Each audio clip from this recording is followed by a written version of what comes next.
It's 12-Sided Guys time. We have Matt as Pine. Hi. Scott as Roos. That's me. Jordan as Ebby. Salutations. Sabrina as Nari. Hey there. And me, Paul, as the guy whose dastardly plan was thwarted by two summoned direwolves. But welcome back. It's been awesome to see that we have some really great fans. We're glad you're enjoying this podcast. And if you like it, maybe someone else you know will like it too. So spread the word. Leave us a review on iTunes or your favorite podcast app, and it'll help other people find us easier.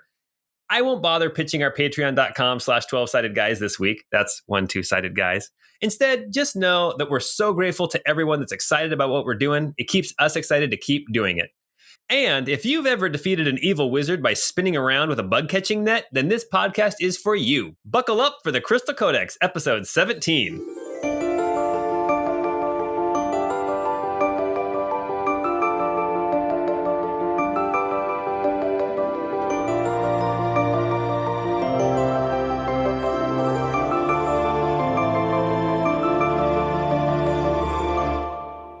Hey, so quick question. That was a Link to the Past reference, wasn't it? You betcha. Can you use the bug catching net against the wizard? Against Yes. Aghanim, you can.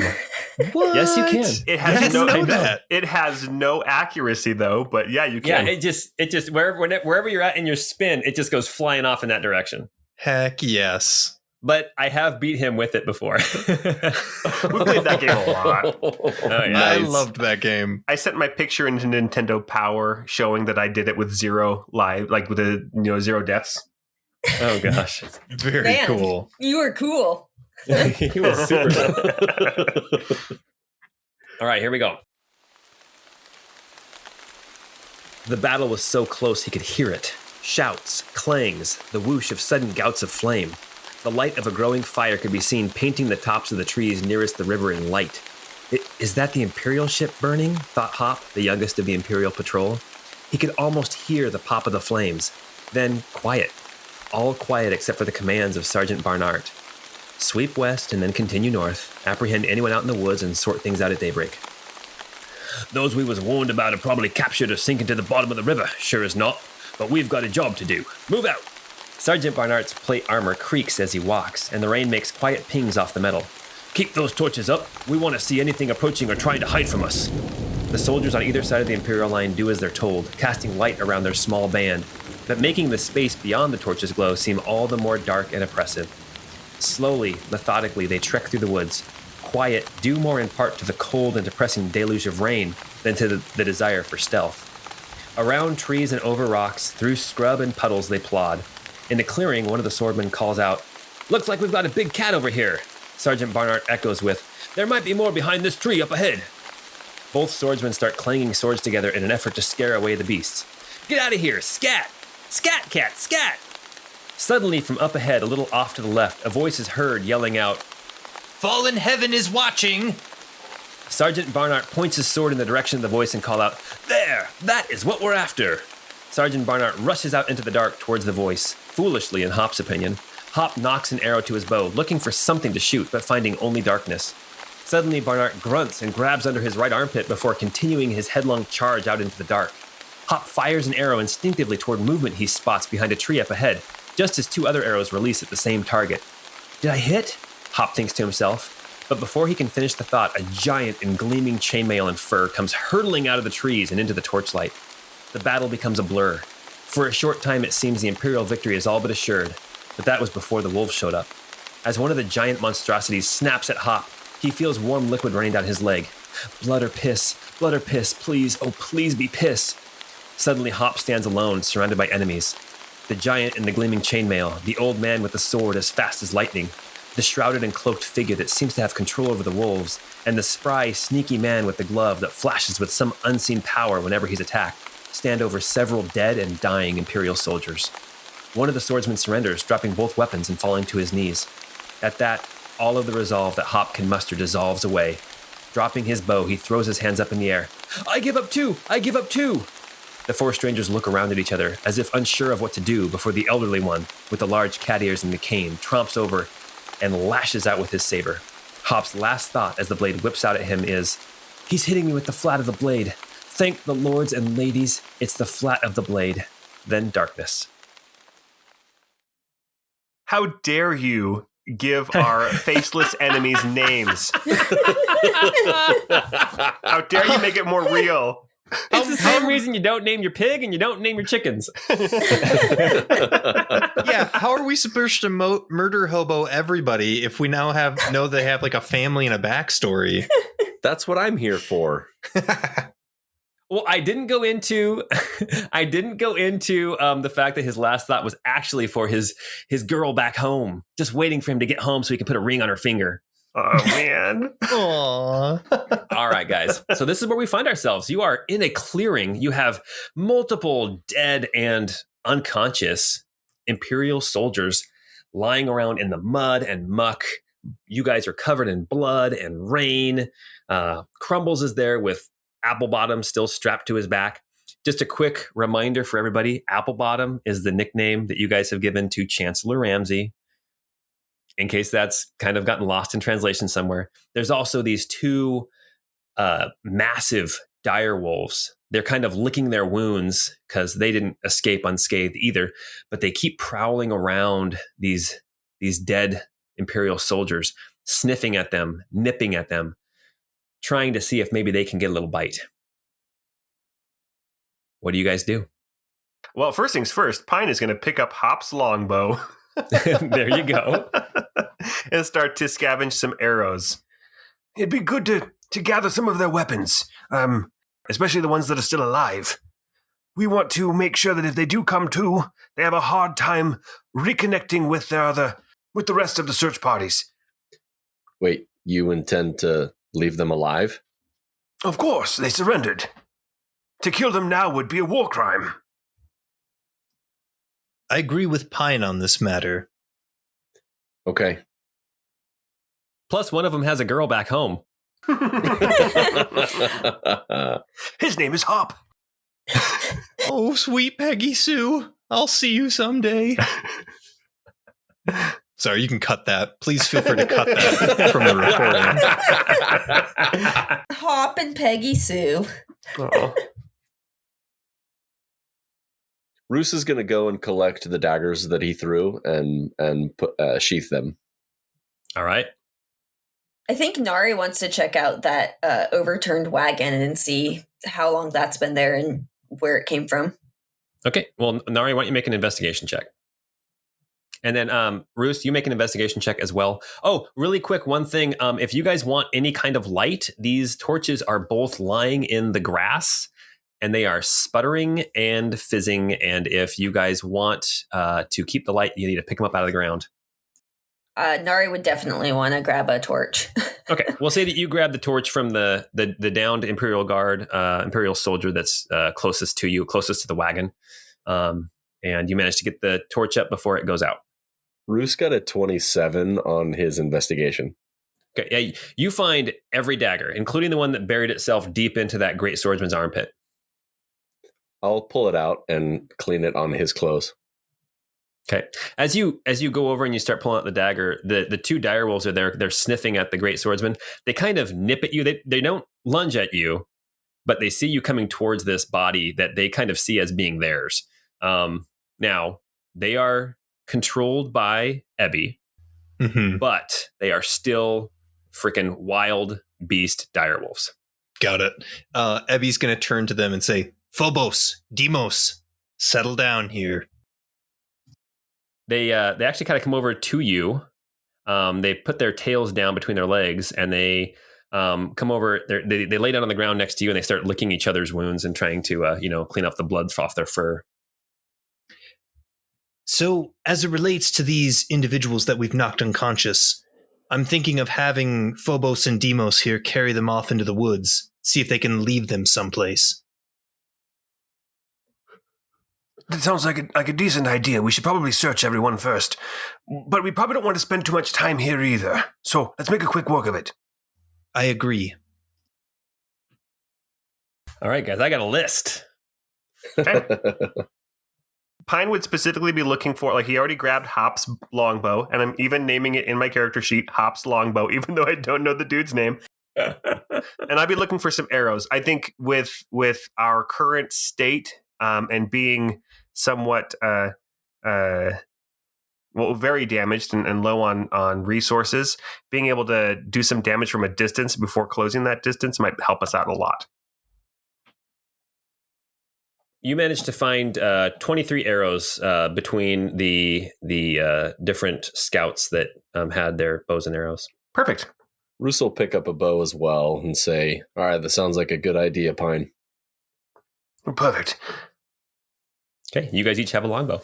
Yep, and I'll give you 12 of the arrows. I'll keep 11 for myself. Okay, sounds good.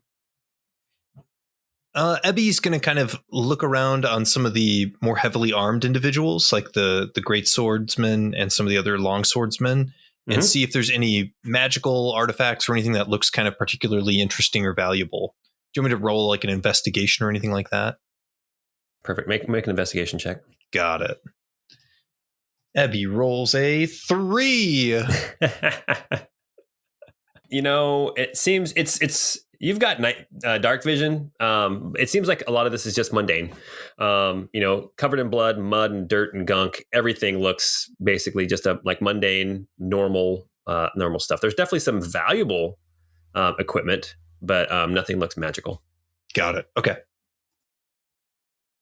So are you guys looking to see? Do you want me to just kind of give you a rundown of what you guys can find? The only thing Roos would be looking for would be any gems or coinage. Okay. What was your investigation? Was what, 26 or whatever? 27. 27. Okay, so with that roll, I'll let you keep it. So you actually find, everybody around here has a little pouch full of money. So there is pouches of money. And then you also, with that check, you don't find gems or anything, but you do find 2 healing potions. One on the great swordsman and one on one of the swordsmen. Well, that's handy. Roos will put one of the potions in his pouch and offer the rest to the group. Okay. The other to the group, pardon me. Gotcha. As you're searching the bodies, see if they have any other sources of light, candles or other torches or anything like that. I think if leaving them here, if they wake up in the dark, it'd be a lot harder for them to make trouble for us if they can't find their way around. We can leave the one torch. No, I'm saying let's take them so that when they come to, they won't have a way to see in the dark. Gotcha. Okay. Yeah. You actually find 2 more torches, so a total of 4 torches, and Nari already has 1, so 3 more torches. Okay. Anything else somebody wants to start looking through? There's definitely weapons and armor. Was there any money? I didn't. Yes, there was. There was out of everybody, if you're going to take the time to go and grab pouches from everybody. No, just probably the great swordsman and maybe just the 3 guys that were kind of in the south there, and the great swordsman. Okay, so you find a total of, let me do the math, 37 gold pieces. Any other coinage or just that? We'll say 12 silver and 15 copper. Okay, I'll divide that out and send it to everybody. Does anybody have any shield? Like, did anybody have a shield? Yeah, the two guys who were carrying torches, they had shields as well. So the 2 like regular Imperial soldiers. So yeah, there's two shields to choose from. They both look salvageable and useful. Cool. I think Ebby's going to grab one of those and just bring it along. So that way, if he has to go into like hand-to-hand combat, he can sling one around and start using that too. Nice. Nari, do you want any of these spears or anything for throwing? I don't think I need any weapons currently. I think I'm pretty good with my hand axes. I was just trying to see what was going on over in this cart here. Oh, that's right. What was your investigation over there? Well, I have to roll with disadvantage because I'm exhausted, so I got a 1. So I'm really tired, guys. Oh man, you go over there to like start looking through things, and you instantly, as you bend over to kind of like move something, you just your hand goes right through the side of the wagon, and it's all like moldy and covered in moss, and this wagon's been here for a while. So I mean, really quickly, you decide there's probably nothing of value in this overturned old wagon. All right. Okay. There's other weapons around. You do see a couple spears. You see there, that there were some long swords and some short swords, and there were There was a great sword, and there was definitely some heavy armor. Question, Paul. Yeah. How distinct are these weapons and armor? Is it obvious these came from Imperial soldiers? Very good question. So, all these soldiers, they all have like a gray jacket that they wear over their armor, and so their armor is pretty nondescript. Okay. It's the jacket that kind of denotes who they are. So you could probably take a jacket off of them, and I mean, there's like 5, 6, 7, 8. Yeah, there's 8 different uniforms, and then just like regular armor underneath. I don't think it'd hurt to take a uniform. Okay. Yeah, I was just going to say, Roos will grab a jacket and put it on over his shoulders as he's handing out some gold and silver to everybody. Whose jacket are you going to take? The archer, Hops, the archer that we knocked unconscious. Okay. A very plain gray jacket. Okay. And I will take the jacket of one the swordsman we knocked out rather than killed. Hopefully there's less blood on it. Okay. Next. And you have an officer's jacket. Nari wouldn't mind grabbing that great sword. Okay. Yeah, that would be good. Yeah, perfect. All right. So Roos hands Pine and Nari 9 gold and Ebby 10 gold. And 4 silver for everybody and 10 copper for everyone. Very nice. And then as I'm handing the 10 to Ebby, I'll say, we shorted you in the last time we divided it out, so it should add up this time. Oh, why thank you, Roos. The next drink's on me. I appreciate that. Let's get somewhere warm, and I'd like that drink sooner than later. Yeah, if we're done with this, perhaps somebody can help kind of tie some of these unconscious guards to the backs of Phobos and Deimos here, and we can send them off into the woods. All right, I'll take care of this archer who seems to have a very rich backstory and personal life back home. Is this a love letter in his back pocket? It smells of lilac. It's perfume. There's like a lock of hair in it. Yes. Oh, and inside you read it and it says, our babysitter first name, it's Daddy. Oh, jeez. Too far? Sorry. Oh, man. All right. Okay, I'll start. Yeah, Pine will start tying up. What do you want me to make a check or what? Oh, no, that's fine. You just take the time. These guys aren't waking up anytime soon. The big concern is how much time do you guys want to be spending in this clearing? No more than 10 minutes, I think. Yeah, I think as little as possible. Yeah. Yeah, I think speed is of the essence. So we quickly tie him up, and then I think that still gives me probably 45 to maybe 50 minutes of direwolf like summoning time still remaining.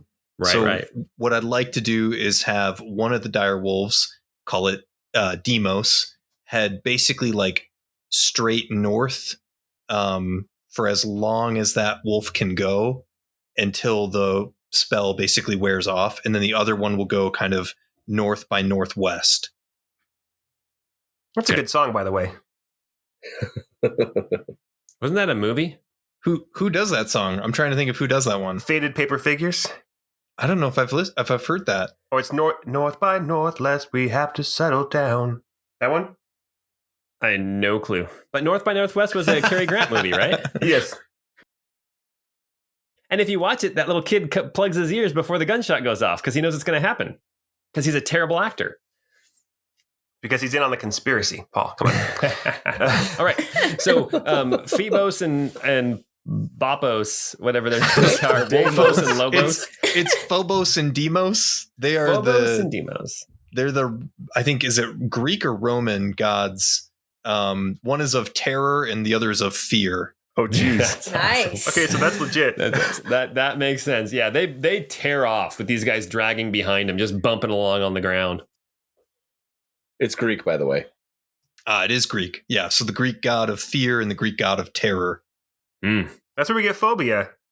Exactly. Yeah. Nice. And those are the names of the moons. Yeah, those are the names of the moons on Mars. We named them Phobos and Deimos. Ooh. Well, if these had been my wolves, I just got done watching that movie Mitchells versus Machines, and so I would have named them Eric and Deborah Bot 5000. Is that one good? The kids want to watch it this weekend. It was great. I mean, as a father, I just with my oldest as a girl, and I just bawled the whole time. Okay, I'm excited. Duly noted. All right. All right. You guys gather up. It's been about 10 minutes of going through, gathering gold and finding some potions. You guys are leaving some dead bodies here in their uniforms with their armor and some weapons behind, but you guys gathered what you want. And what are you going to do? I think we continue the original track. Maybe try to follow the path that the search party took, so we don't create too many new tracks. Maybe. I don't know. Sounds like a good idea. We could give that a shot. I think if we can rest sometime soon, if we can find a way to rest, that might be good. Definitely, yes. So, Roos, you can now see in the dark with the help of Gigi, right? Yeah, I can. We have a link where I'm able to kind of see what she can see. I can also create light with some of these crystals, and I'll pat my pocket that I keep them in. So I can see in the dark if we need to, or I can light up some stuff for us. It's risky. I don't know if I'd... Nari, would you be interested in riding on Crumbles, and I could try to lead him as I did before? I would love to ride on Crumbles. I am exhausted. Let's give you a break then. So I guess, I want to try to do the same thing, leading Crumbles. Okay. I'll put on my night GG goggles. Just slap her on your face. You got little suction mark imprints on your face whenever she comes off. Yes. That's great. Yeah, somebody did some awesome fan art of that too, by the way. It was pretty good. Truly beautiful. Yeah. Somebody's Microsoft Paint skills are off the charts. So the marching order, I'm assuming, is still going to be Pine leading Crumbles with Nari and Applebottom on the back, followed by Roos, and then Abby bringing up the rear. Sounds good to me. Yep. Okay. Cool. All right. After a few minutes of gathering things up and getting what you can, you head back. I'm guessing you are still heading south and trying to follow the path that these guys took, correct? It was an initial idea. I don't know. I think basically looking for a good place to rest, even just like a short rest. Okay. But I do think we want to generally head south, right? I would say because I would assume that the search parties are going to be going out in waves, kind of the same direction. So hopefully we've punched through their line at this point. Yeah, agreed. And I think the lake is kind of south by southeast, right? Isn't that kind of the direction? The lake is south by southeast, yes. Quick question. Does Ebby have a sense for how much further away the lake is? Are we approaching it at all, kind of within a day's travel, or is it still a ways away? It's still a ways away. You guys haven't even gotten to like Tabery yet. You haven't gotten level with Tabery. So as you recall, when you were on the ship, you figured you'd probably get to Tabery around like 9 or 10 o'clock in the morning. But you got attacked at like 1 o'clock in the morning. So you guys are still like 8 hours of river travel away from Tabery. And then from Tabery, it's another day down to the lake.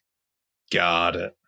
And now you guys aren't even following the river. Now you guys are heading south. So you guys are actually adding more time to your travel, which would be like whatever. You're looking at, your best guess is if you can make really good time, you can get there in 2.5 days. We should call Kira. I think that's probably a good idea. Okay. Are you guys leaving the clearing before you do this call? Or are you guys hanging out here still? No, I think we should do it while we're traveling. Okay. Awesome.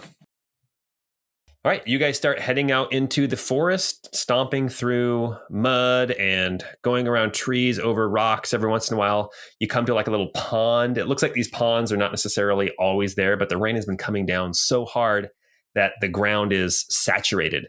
And Areas that normally are just kind of low are now areas that are ponds and little streams and things are starting to form. It looks like there's no let up with the rain and the storm. So you head south, kind of following the path that you. At first, it's pretty easy to follow the soldiers marching because there were 8 of them and they were all marching in a line. But I'm going to need, if you guys do you guys want to keep following their path? Is that kind of the plan?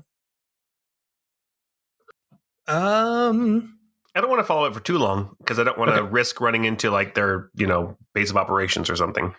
Yeah, if there's a way that we could maybe kind of carefully or somewhat stealthily eventually hop out of their path and off to the side, and then we can kind of head off on our own, that might not be a bad idea. So find a place to break east. Yeah, that might be a good idea. Okay. All right. You guys actually, as you're traveling south, I mean, just Ebby, since Pine, you're leading the way, but you've got other people helping you. Pine, why don't you make either perception or survival check? I'll make a perception check. With advantage. Ooh. That would be I rolled a 6 and a 7. Well, actually, I rolled a 3 and a 4. So that makes a 7. All right. I'm good at this. As you're following these tracks, you guys are all kind of trying to kind of figure out where they came from. After about like 20 minutes, you lose sight of the tracks altogether. And it's not really your fault. Basically, the ground, you come to a spot where the ground is just so sopping wet that you can't tell what's track and what's, puddle. And it's just, you lose sight of everything. Well, this is good for us. We've lost their tracks, but it looks like we've lost it in this mud puddle, so maybe they'll lose our tracks as well here. That's a fair point. This is as good a spot as any to start heading east, I guess. Agreed. Let's do it. Yep, I agree. All right. You guys start heading east. Nari, did you want to make a cellstone call? Yes, I would like to call Kira. Is there anything in particular we should tell her? Besides, obviously, that we're attacked and going on foot. Perhaps something along the lines of pursued by soldiers. Do we mention that we fought them off? Or do we even mention that we've been pursued by soldiers? I guess we don't want to spook her, do we? No, maybe we just tell her that there's a possibility we've been betrayed and that she should be careful. There you go. We should also tell her how long it's going to take us to get there. We're thinking like at least 3 days, 3 to 5 days. Is that kind of our assumption? Probably 3 days. Isn't what Abby said? It would take about 2.5 days to travel. Give us 3 just to be safe.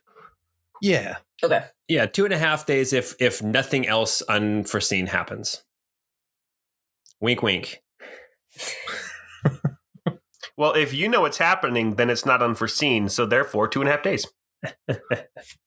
Okay, cool. So I will pull out the cellstone and I will say, Kira, it appears we have been betrayed. We are no longer on ship. We are about 3 days away on foot. I think you got a few more words left. Keep an eye out for a traitor. That's probably about it. That's like 24, 25 words. Okay. Well, shit, she's going to think I'm the traitor again. Again? Sorry.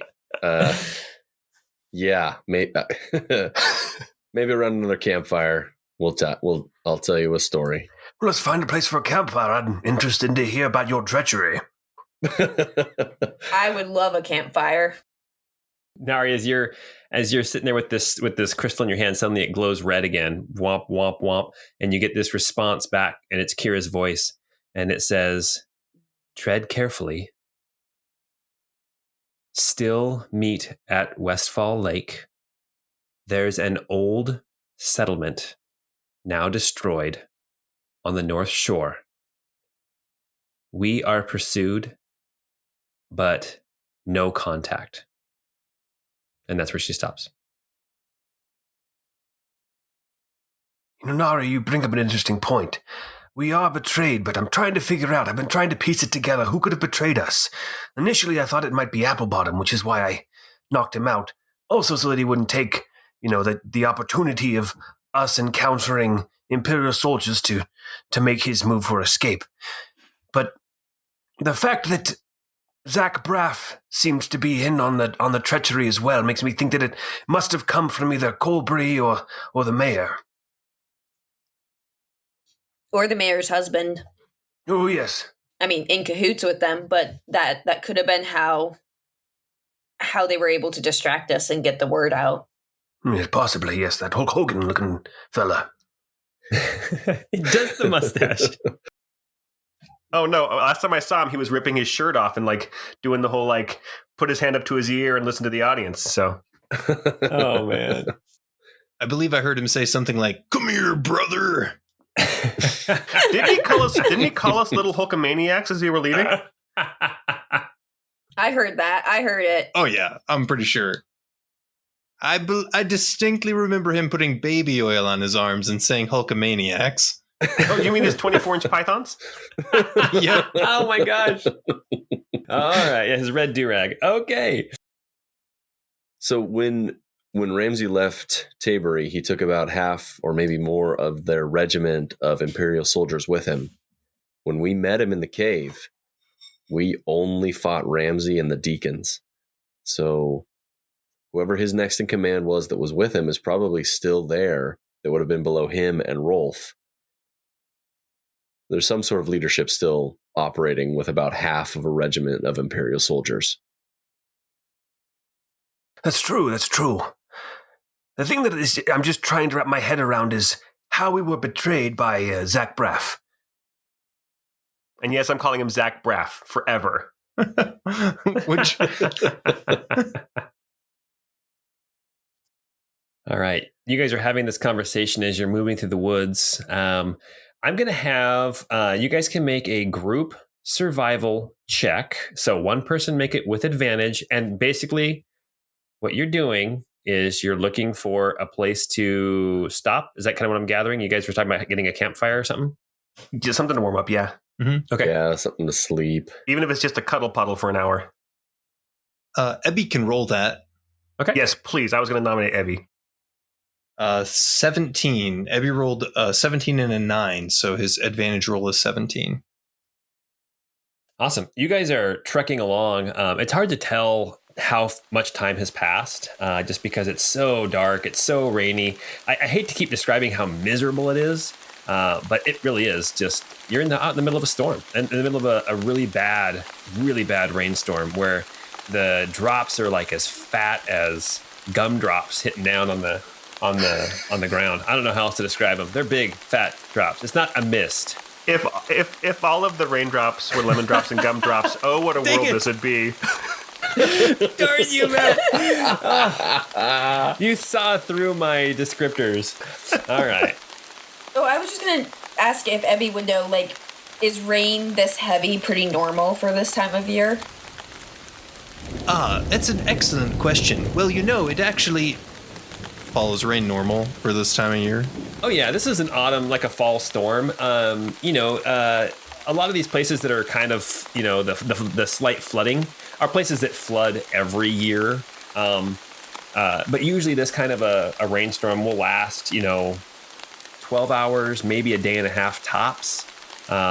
This has been going on for, 24 hours or more now.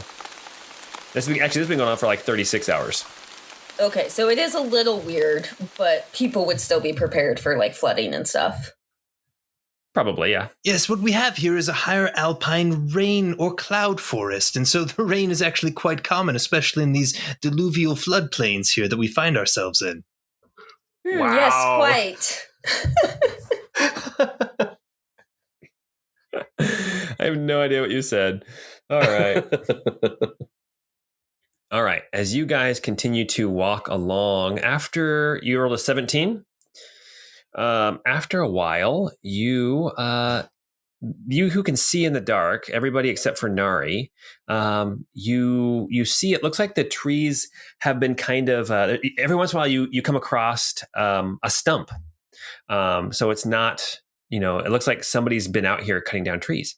And eventually you see in the distance, probably about 60 feet ahead of you, a clearing, and then you see a small stone building.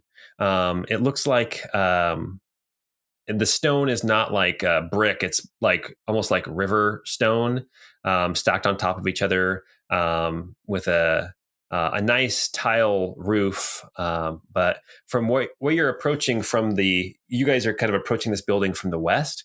You can see that it seems like it's a single story building. It's probably about, I don't know, like 40 feet long, on the one side that you can see. You guys can make perception checks as well. Oh, Pan got a 20. Dirty 20. Oh, of course, Nari has to one up me. Oh, and Roos too. Okay.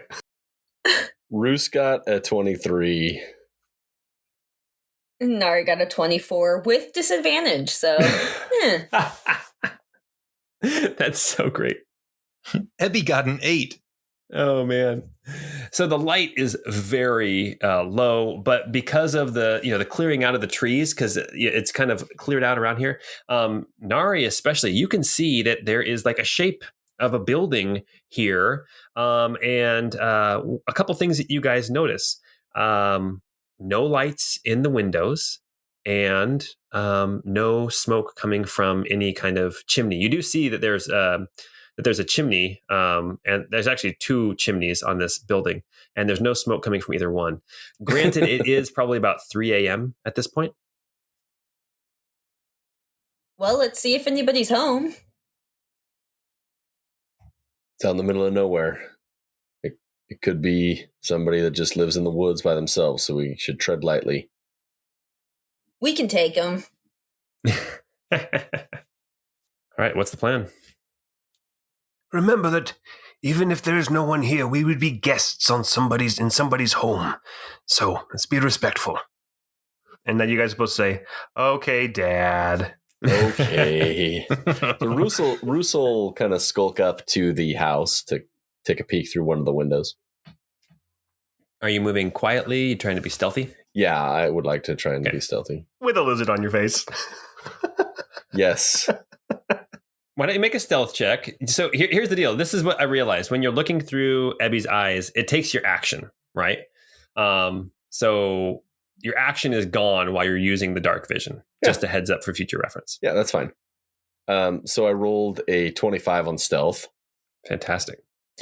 Even for those of you that can see in the dark, Roos basically kind of disappears. He kind of ducks down behind a couple of like bushes, and then all of a sudden he's gone. Roos manages to slip right up next to the house. You're right next to like a big wood pile. Looks like this wood pile, this wood would get somebody through a big chunk of the winter. So somebody's been stocking up some wood. It looks pretty dry. It's kind of under the eaves, but the window, as you get there, it is like leaded glass. You can try to make a peek through the window, but you can see, the one thing you can definitely see is there's no light coming through the window. All right, so I will take a peek through the window, and I rolled a 10 for my perception.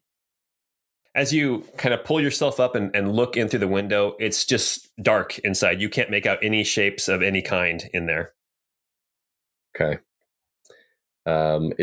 Can I open the window? Does it move when I push it?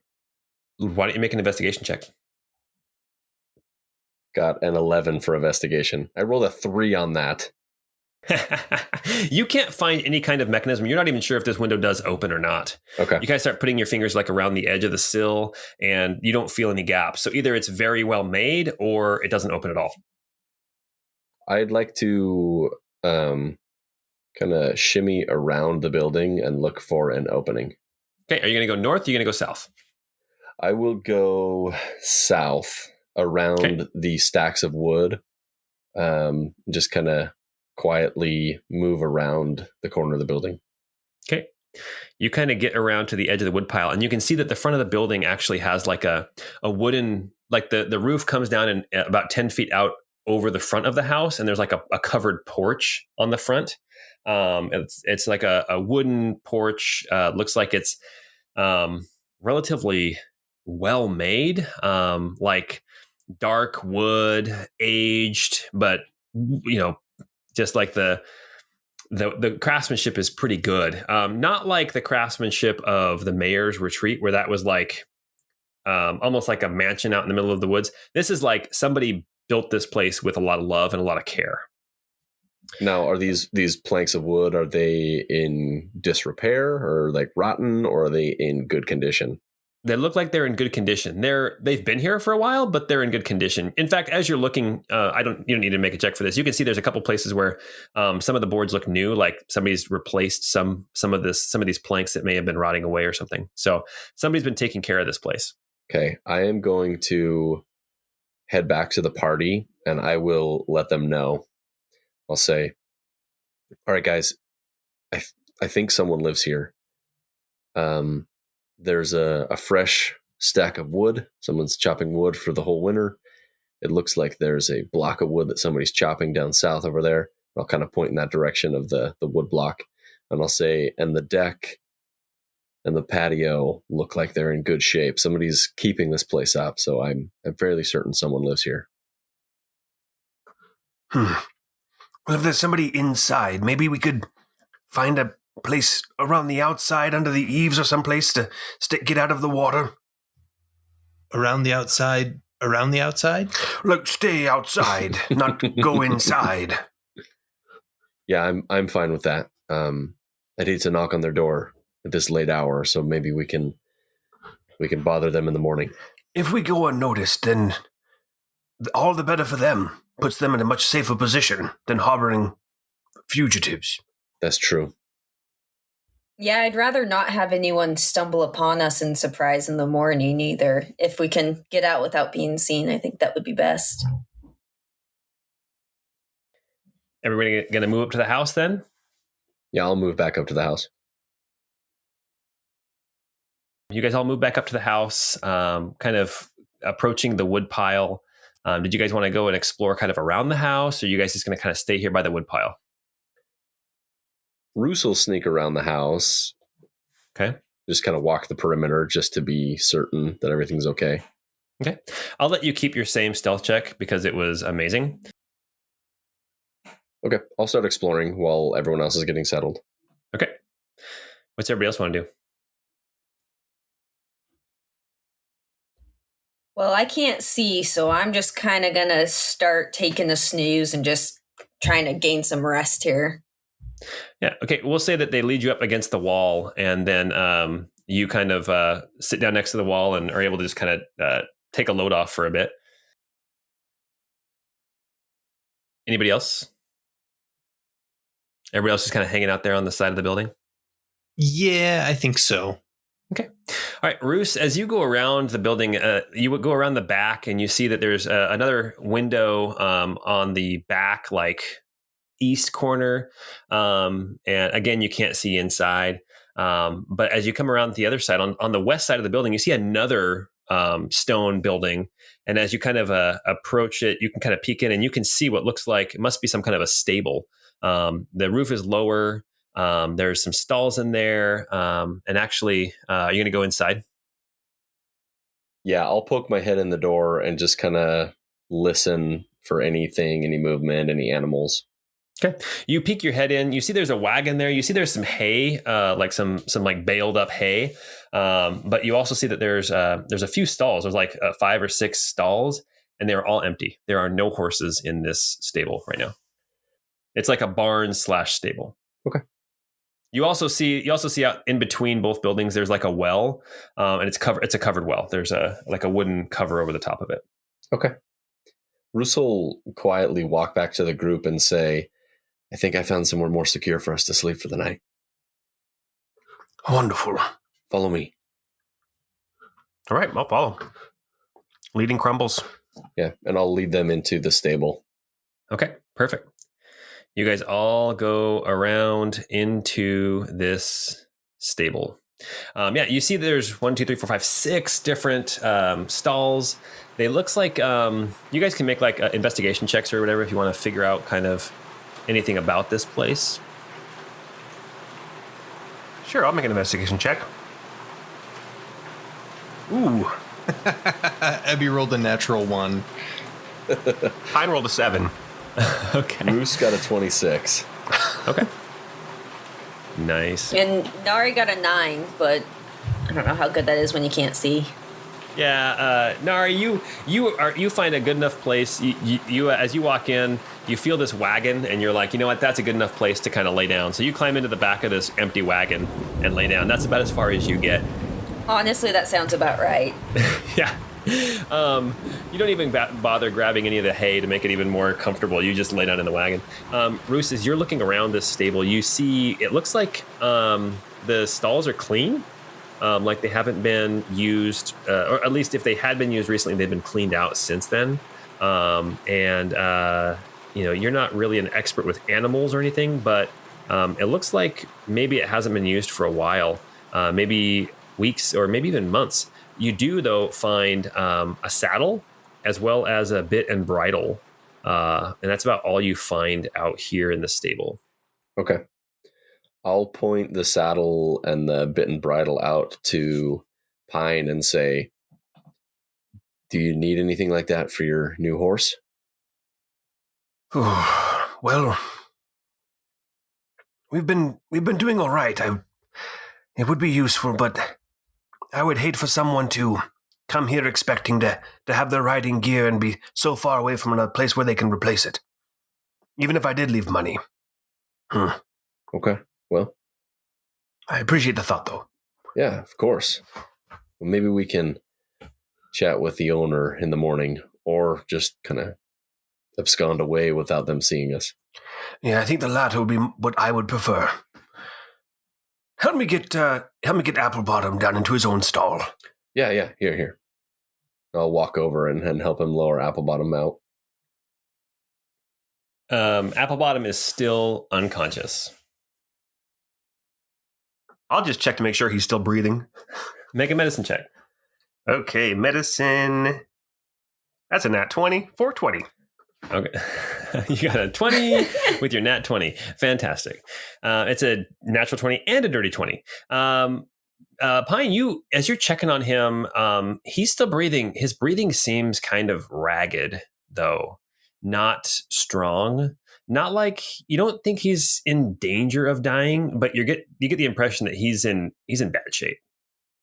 Yeah, I figured he's probably got quite a few levels of exhaustion at this point. Yeah, mechanically.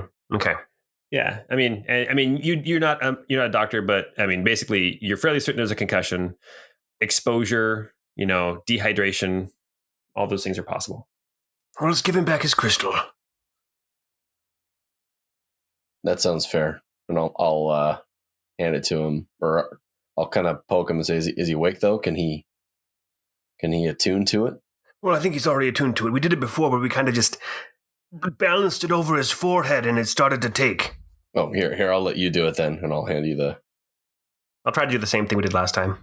Yeah, it just you hold it there for a second, and then you start to feel it kind of moving in your fingers. When you let go, it just kind of starts slowly circling around his head, giving off like a little 10-foot nimbus of light. Perfect. And then I'll close the door to his stall. There's a door, right? Yeah, it's not a solid door, but yeah, it'll block some of the light. I think before Pine does that, I want to know if you're cool with this, Paul.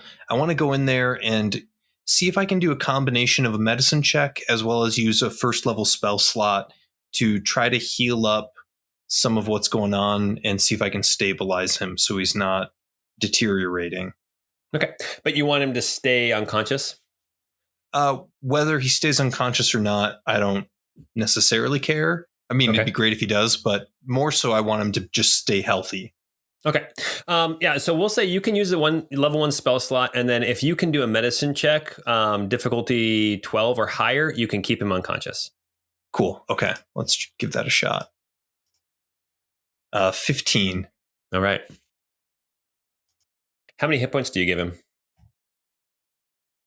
Let's do Erdos's touch on him and heal him for 7 hit points. Okay. All right. Pine, you've been kind of watching him, and you see his breathing become more stable. Perfect. But he does stay asleep. At least you assume he's asleep. He still has a hood over his head. Okay. Well, let's set up some watches. Although I don't know if we are going to be able to get a full night's sleep. It'd be nice, but we need to be ready to move on a moment's notice.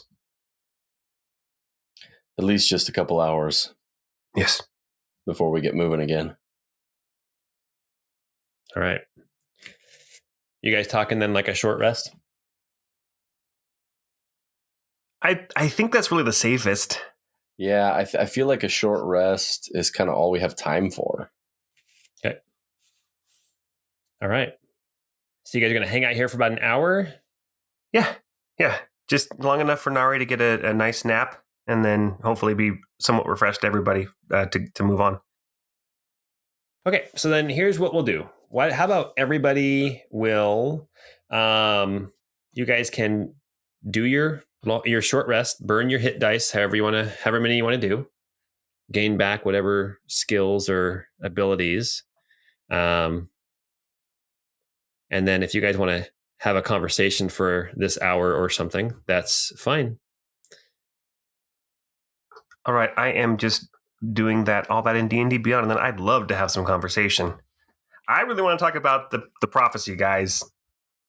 Well, really, real quick. So you guys rolled some hit dice. So how much did everybody get back? Nari got 8. Are you only going to burn 1 die? Oh, you can. Oh, I had no idea you can burn more than 1. Haha. You can burn as many as you want, but then you only get half up. You only get up to half back with a long rest. So if you've got 5 hit die and you burn 4 of them, you only get, I think, 3 back with a long rest, if that makes any sense. Yeah. Okay. Well, I will definitely do a couple more then. At least I'll do 2. So I got a 9 on that second one. And how much was the first one? 8. So 17 total. Awesome. Yeah. Bruce burned 4 of his hit die for the rest and got 23 health. Nice. Pine used 2 and got back up to max with by getting 10 more hit points. Nice. And has Ebby even been hit? Ebby took a little bit of damage, but only like 3 points of damage, so he's pretty close to full. So I didn't use any hit dice for Ebby. Okay, cool. All right, perfect. All right, yeah, you guys are just kind of hanging out in this stable. I'm assuming you guys are going to kind of close as much as you can, not close, but move out of sight. The door, there's no door on the stable. The only doors in the stable are the stall doors for the horses. Everything else is kind of open. So I'm assuming you guys are going to kind of tuck in like around the hay and stuff to kind of keep warm and be comfortable and stay out of sight. Yeah, Roos will tuck around the corner by the wagon and the hay bales. Are they baled up, or is it just like piles of hay? They're baled up, but it's not super tight like when a machine does it now. You can loosen it up a little bit.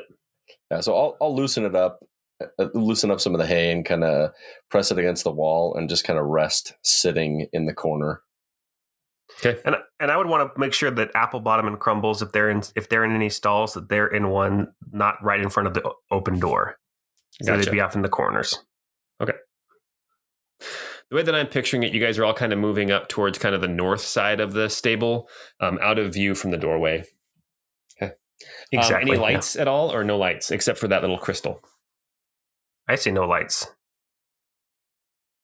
So the only light that Nari can see is just that little bit of light coming off of Ramsey. Nari can't see anything. She is snoozing. Oh, Nari is out. So Roos is going to pull Gigi out of his pocket and just kind of like scratch the top of her head and say, "All right, Gigi, I need you to do me a favor. I need you to stand outside in the rain and come and let me know if anyone comes in here or comes towards the barn." Okay. Awesome. I could send out Crumbles as well. I think if he spot anything, he would be able to let me know as well. Yeah, Crumbles is currently laying down in the stall, like legs underneath him, or her, chomping on some hay. Him, chomping on some hay. Crumbles is a good boy. Gigi's a little less conspicuous than an Alaton. That's true. But Grumbles is welcome to go back into the forest and watch from a distance, maybe. What do you think, Crumbles? Want to rest, or do you want to scout a little? It might be better to have him have eyes on Ramsey. Oh, Nari's talking in her sleep. I imagine that Nari is not necessarily asleep, but definitely eyes closed and drifting. Crumbles actually kind of puts his head down and takes a like wants to rest. You've earned it.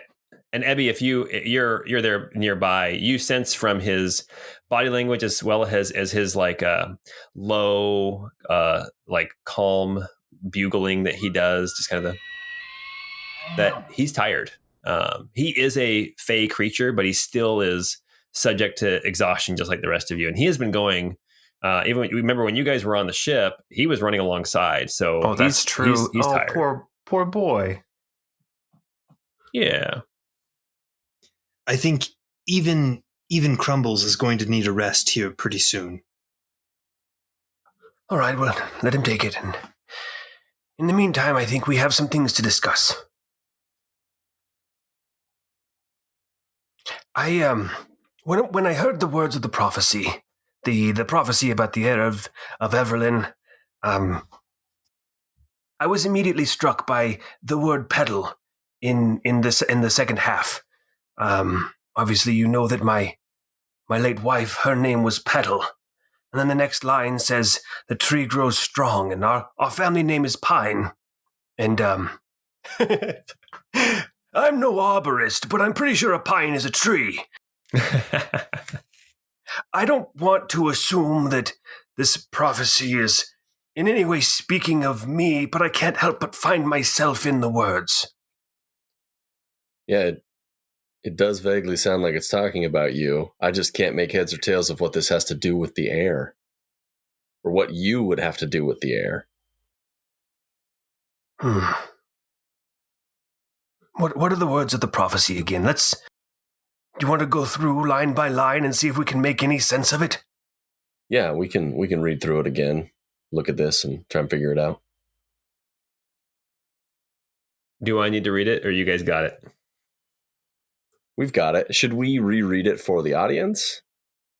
Well, I mean, if you guys want to read it in line by line. Oh, here. Oh, you know what? Let's reread the whole thing, and then we can go like line by line or couplet by couplet and try to figure out what it's saying. Can we get Ebby to read it, because he's the only one who actually heard the whole thing word for word from the source's mouth?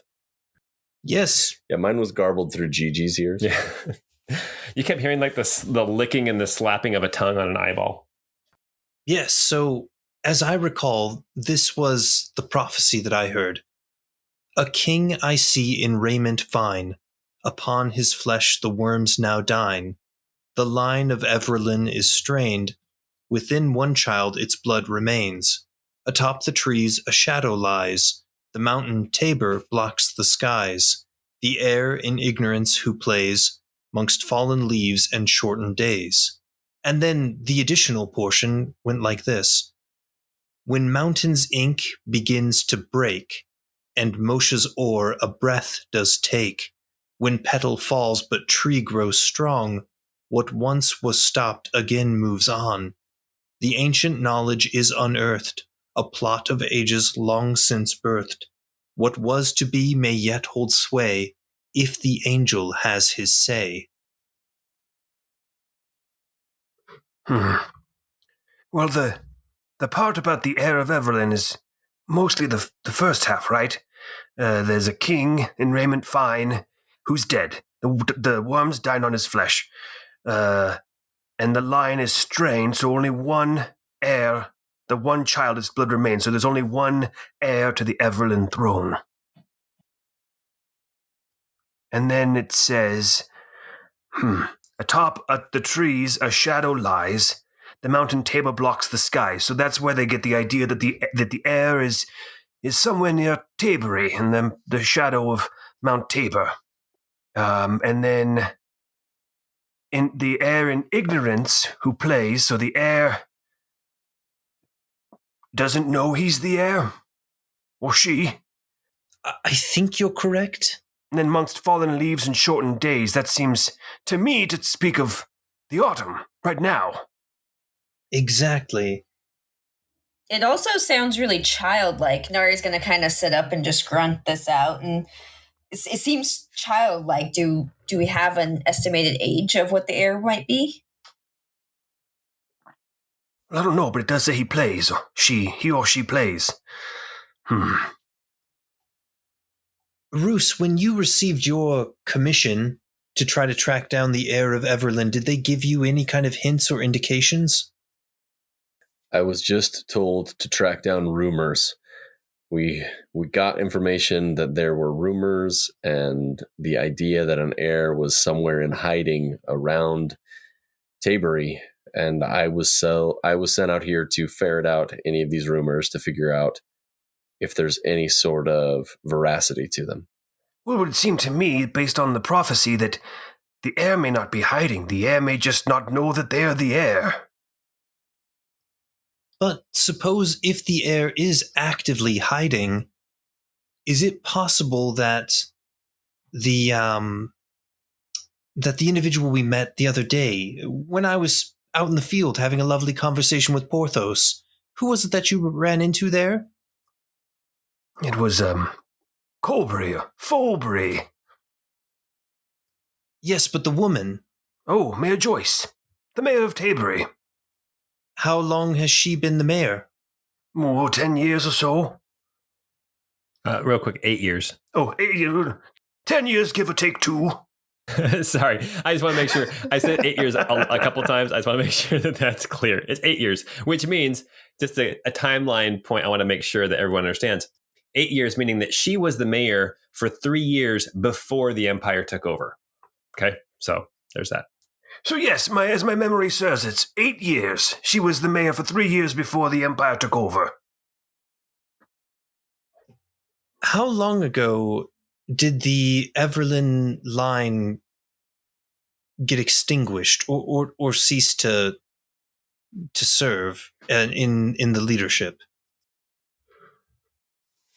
Was it when it fell? Can I make a history check on that, Paul? Yeah, go ahead and make a history check. Anyone can make a history check on this. It's fine. I rolled an 8. If it's not Menarest, you don't know what's going on. Nari got a 5. Ebby rolled an 18. Okay. Let's see. Okay, so Sorry, late to the party. Roos got a 24. nice. Okay, so Ebby, you know a bit, and then Roos knows a little bit more. Ebby, you would know that Evralin fell to the Empire 5 years ago and became the province of Arkelvy. At that point, the royal line of Evralin, some of them were killed off, some of them were taken captive, but the captives weren't treated very well. And so, Roos, you are aware that some of those captives were dying in their captivity because of their mistreatment. So when did the last person in the line of Evralin die in captivity? You don't exactly know, but it doesn't surprise you that maybe that last person in captivity died, and that's why there's only one heir left. Does that make any sense what I'm saying? Yeah. So I'll explain that to everybody. Just look, they probably all died off in captivity. There's probably one left somewhere. Well, that doesn't make sense. If the Empire is looking for them, they wouldn't be in captivity because the Empire would have them already. So unless they escaped, I don't know. I'm not sure. I've got to stew on this. Is it possible that the child is illegitimate? Like a bastard? Yeah, do we know if the former king was a philanderer? I don't know anything about that. I didn't bump in those circles, if you will. You weren't privy to the former king's social network? Yeah, I wasn't privy to his social network nor his sex life. We'll say, though, with your 24 in history, you know that promiscuity in the Evralin kind of hierarchy was not uncommon, but definitely, quote unquote, pure bloodlines were definitely preferred. But the idea that somebody might have a side piece was not unheard of. So, question. What race was the royal line? They were human. Human with like regular ears? Regular ears. Okay. I smell smoke? I hear some wheels turning. I'm just maybe Scott the player has some wheels turning, but Roos is not turning those same wheels. I think it's okay that the rest of us are probably picking up on that same thing. So I think we can start to make those connections in character too. I think that's totally fine. Well, so that's the part about the Heir of Evralin.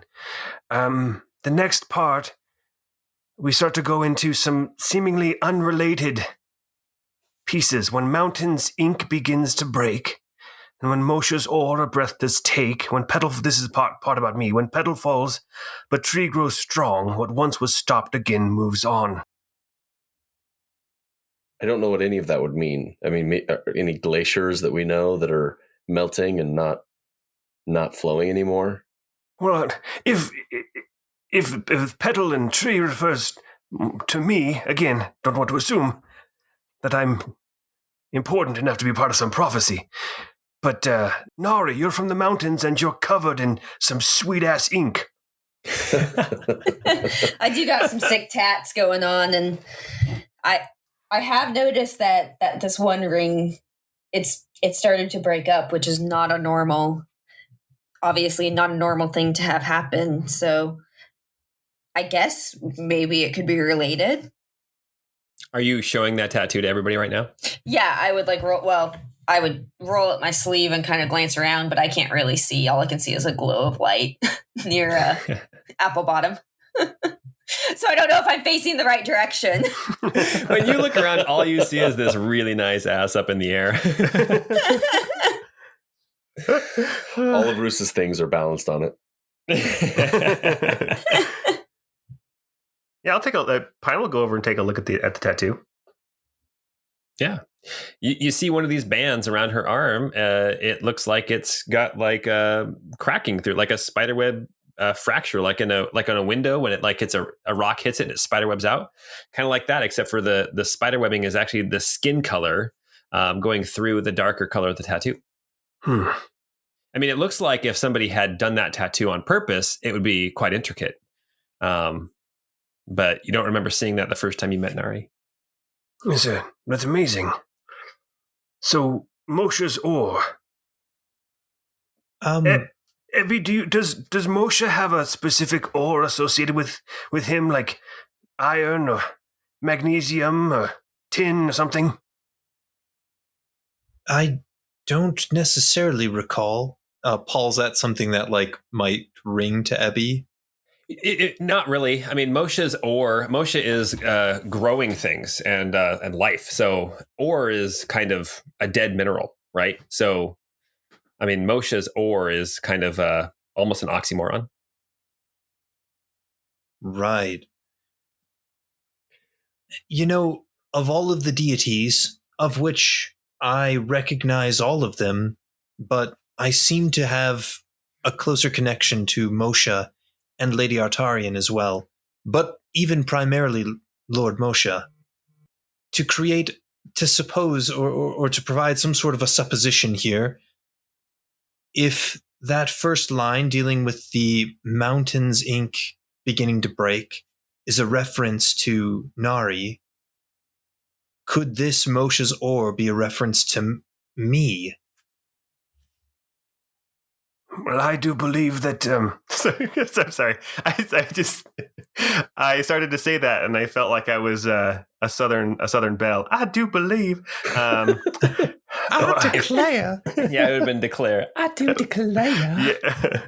Well, I believe that there are enough coincidences now that it's too much to ignore. So, When I look through this, when I think about this, I see all of you three in this prophecy. Doesn't seem related to me. well, there's two other people left in the prophecy that I can think of. There's the heir themselves, and then there's this angel. Are you an angel, Roos? Perhaps an angel of death, but I don't usually kill people. I just arrest them. Allow me to further offer my own theory here, Roost, known as Roost the Bastard, right? And we just discussed how it was not uncommon for the royal family to occasionally raise bastard children. Whoa. Who was your father, Roos? Yeah, there was... To be clear, you're insinuating that I'm the heir? Is it possible? You're from the area. No, it's not possible. Why would I be the heir? Oh, man. I'm just some kid that grew up in the muds in Tabery. There's no way that I'm the heir. A convenient place to hide a bastard child, no? See, you're right. There's a chance that I could be it, but we don't live in storybooks. This is really happening, and there's no way that I would be the heir. We all saw your mom, Roos. You could be the heir for sure. She could catch a king. No.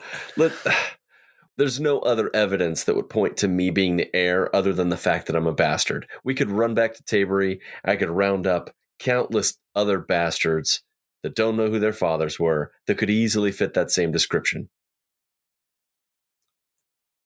Roos, you don't look too much like your sister. In the ears, mostly. Yeah, that's true. And the hair. We don't have the same hair color either. But I grew up with... Maybe I just never put two and two together. I always just assumed that the man I grew up with was my father. Is Kira your older sister or your younger sister? She's my older sister. How much older? She's 5 or 6 years older than me. Well, then she may remember something from that time in your family's life. We should ask her. Ruth, this is real. This is exciting. And I'm remembering now when Paul first introduced the characters, he called you a sneaky bastard. I was introduced as a sneaky bastard way back when. Paul, you're the sneaky bastard. I have no idea what you're talking about. No, Pine, look, we can ask her. We'll throw it out there. But if she had any more information, she would have told me when we were kids. She would have told me when well, maybe she wouldn't have told me. Ah, yes, treachery. A quick question for you, Roos. Was your mother ever employed by chance? Did she have a profession or a career? Yeah, she was basically a maid for most of our lives. She cooked and cleaned for noble families here in Tabery. We haven't had many nobles for some time. It's mostly just the local governor, but she's cleaned for the wealthy for as long as I can remember. Guys, no, I can't let my mind go there. I'm closing my eyes. It's too late. The rest of our minds are way past there. I'm going to close my eyes. If Ebby could wink or smile, he would totally do that, but he just stares blankly at Roos this entire time. We're already at the gift shop there, buying T-shirts. I imagine Ebby's like drawing emojis in the dirt. Like this would be what I was to be doing if I could. Winky face. Yeah, you're just saying it. Winky face. Semicolon, parentheses. Whatever you feel about your role in this prophecy, there are still more lines. That's true. When petal falls but tree grows strong, what once was stopped again moves on.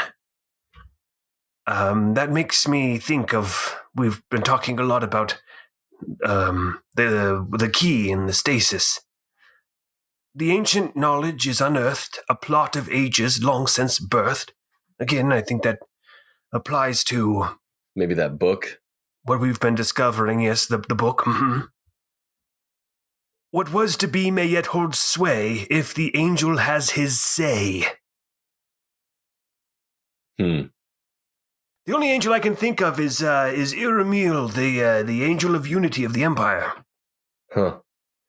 Well, that would make sense, since all of those patterns that we saw in that ancient temple were of the same of Iramil's colors.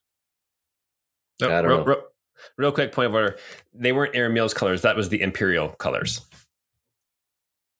Iramil's symbol is a hand with wings on either side of it. But his symbol Napoleon that people Dynamite. will do. Yeah, That's the symbol that they will do like as a gesture. They will do like the Napoleon Dynamite birds like over their heart.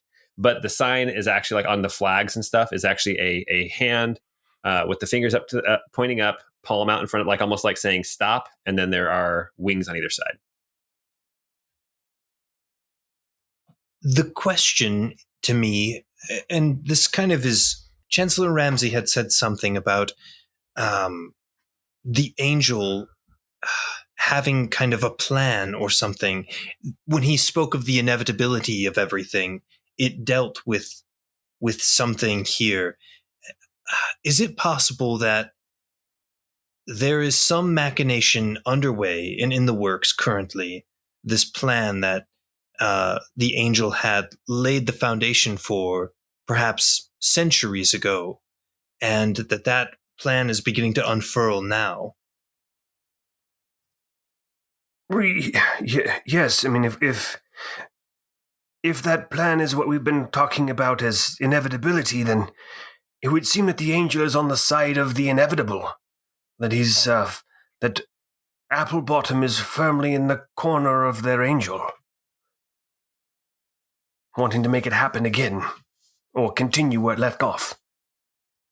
Paul, I know that Iramil is one of the gods that's worshipped, but is he specifically the Empire's god? Did they bring him in? Or is he something like Tabery and that area would have already worshipped?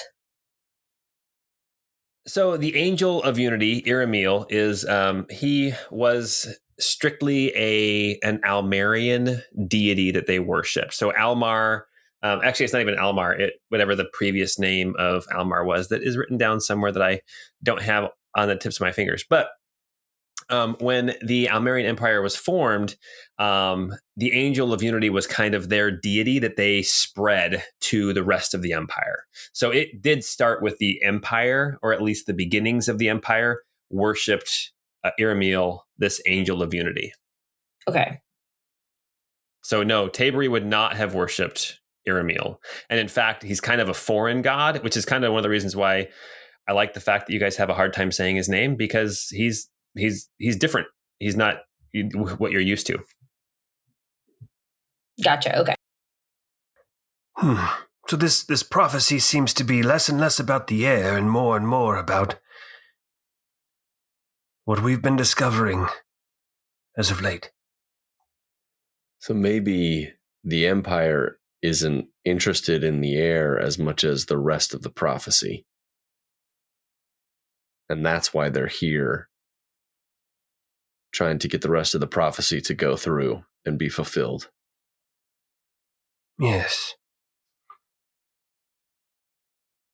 on its surface, the first part of the prophecy seems much more straightforward and interesting to people like Fallen Heaven. What does it say we do? If we're in this prophecy, what do we do? Well, I think you just need to grow strong. As they say in Menarest, déjà fait, mon frère. Did you Are just the cuss? Minorese French? What did my scarf translate that to? Already done, brother.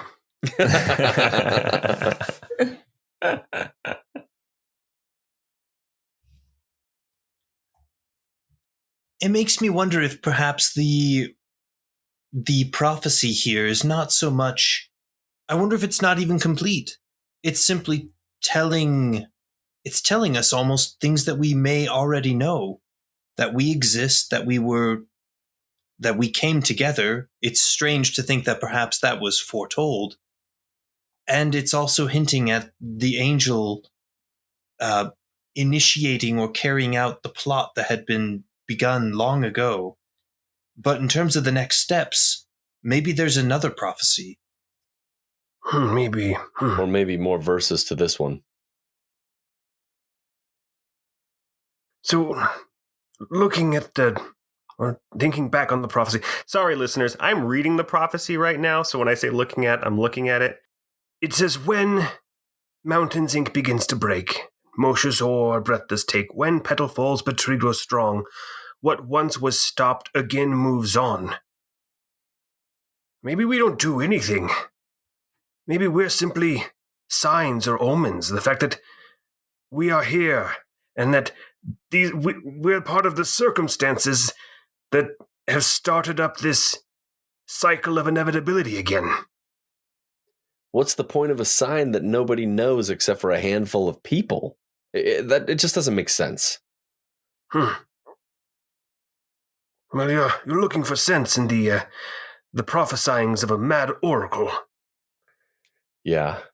This is why I don't touch religion with a 10-foot pole.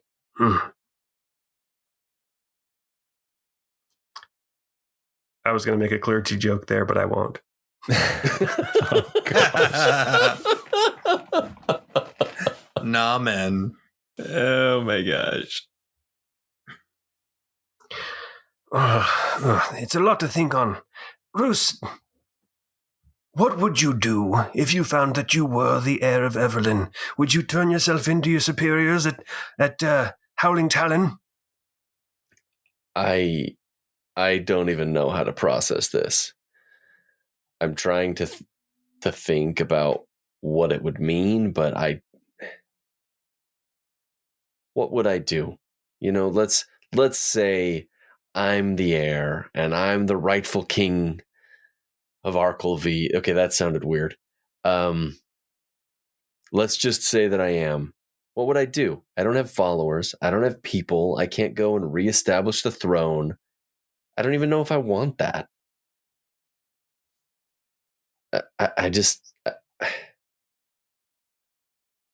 And there's no evidence for this, you know. If I'm going to go and if I'm going to go and write a letter to Tegish or try and send him a message, am I going to cite some prophecy that kind of matches up with my background?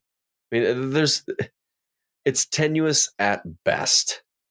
I can't get behind this idea yet. That's fair. That's a lot to drop on you.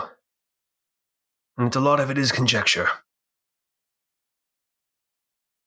I just really need to talk to Kira. I think that's a good idea.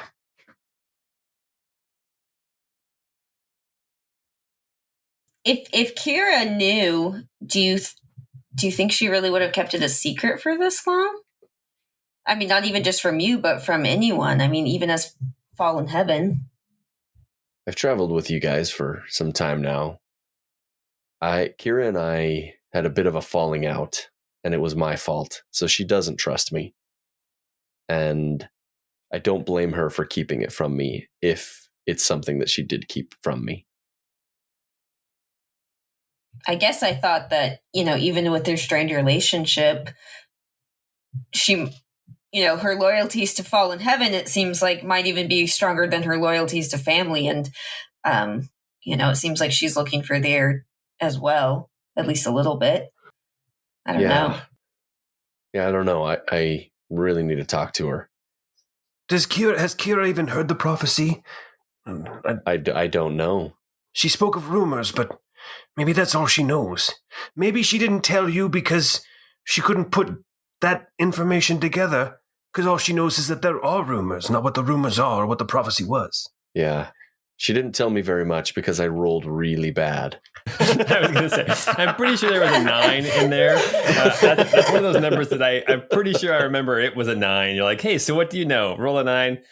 Rumors. Yeah, right. That was heavy. Yeah. Yeah. Mm-hmm. All right.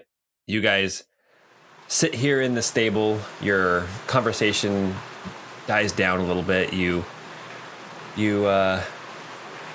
start to ponder, and even some of you start to drift. Your plan to stay here for an hour ends up becoming a little closer to 2 before you guys kind of realize time is passing on. So nothing has happened so far. Gigi is still outside, keeping an eye out, and she hasn't sent any kind of a message to you, Roos. Things are quiet except for the patter of the rain on the roof, the occasional distant crash of thunder, and other than that, it's a rainy, wet night. As you guys... Well, are you guys going to stay here longer, or are you guys going to pack up and go? I think we should pack up and go. Yeah, let's pack up and go. Okay.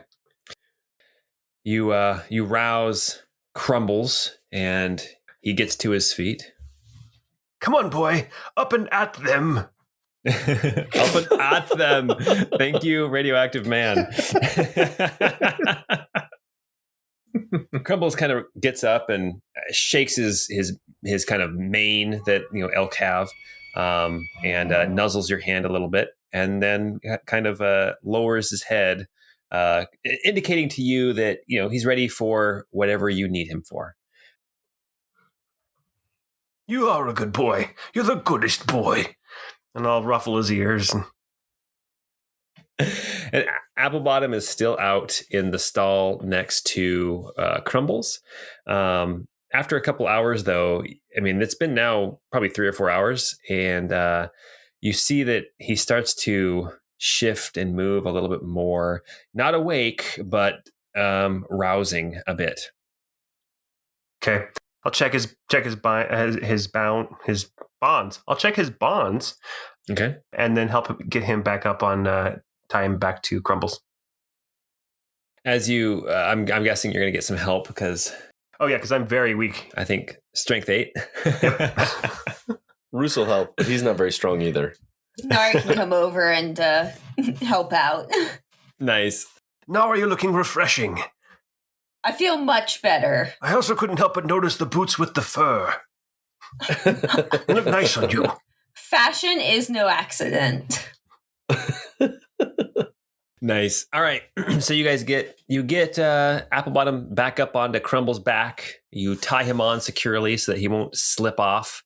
As you kind of get that last bond in place, this seems kind of like almost deja vu. It seems like just as you're tying him on, he kind of rouses a little bit more, and he kind of with the gag in his mouth. He kind of shakes and fights a little bit, and it's almost like he remembers where he is, and his shoulders slump, and he goes quiet. But he is awake now. Welcome back to the waking world, Applebottom. I trust you had a decent rest. Will we continue our journey now? You hear a grunt in response. Right, let's head out, man. Yeah, you guys gather your things. You pull straw out of your clothing. You take a step out into the open air to get poured on by rain again. And you see this house and this stable that has helped you get out of the rain for at least a couple of hours, and you venture forth again, back out into the rain, back out into the dark. Who knows what is out there, but you have a place to get to, a decrepit, rundown, abandoned settlement on the north shore of Westfell Lake. And that's where we're going to end it for tonight. Anyway, I want to thank everybody for playing today. What a great session. Paul, thank you for DMing today. Yeah, you're welcome. You're welcome. I love this lore stuff. I love listening to you guys figure stuff out and talk about the mysteries and the intricacies and get things way wrong. It's awesome. Anyway, yeah, awesome. Anything anybody wants to shout out or anything before we cut for the night? Papa Murphy's. They'll sponsor us one day. Well, we stopped saying them so often, so we need to start bringing up Papa Murphy's again. That's right. Yeah. All right, awesome. No, seriously, if we're shouting out anything, I just want to say I've really enjoyed the Nevers on HBO so far. I'm only on episode 3, so I don't know if it gets worse or whatever. If it ends up being absolutely terrible, don't at me. But I'm liking it so far. Awesome. Anybody else? I just finished Invincible on Amazon Prime. Phenomenal. Very cool story. I've been meaning to check that one out. It looks pretty cool. It's really good. It's Robert Kirkman wrote it. Same guy that wrote the comic for Walking Dead. Not J. Jonah Jameson, but what's his name? The yellow M&M. The yellow M&M. J.K. Simmons. J.K. Simmons. He voices the Superman equivalent, Omni-Man, in the show. And Ewan is his last name. He was Glenn in The Walking Dead. He voices the main character in it. It's such a good show. So well done. True to the comic. It's awesome. That's awesome. Wow, that's way cool. Yeah. Didn't Glenn also voice the red lion pilot from Voltron? Yeah, he was a paladin. Mm-hmm. Yeah, that's right. Paladin. Yeah. Cool. All right, cool. I'm going to plug something. I had some people give me some free hot sauce the other day. It's 2 Angry Cats, and it was fantastic. So if you're looking for some hot sauce, if you like hot sauce, check out 2 Angry Cats. Real good. I think you just go to 2angrycats.com. That's the number 2 angrycats.com. Check them out. They were pretty good. That's a savvy business person using the number 2 instead of the word 2. That's right. Yeah. Anyone who uses numbers instead of letters is all right in my book. Damn sexy. Well, awesome. Well, anyways, thanks for playing. Hopefully you guys had a good time. Hopefully there were some questions that were created and maybe some things that were answered as well. But answered incorrectly. Very possibly.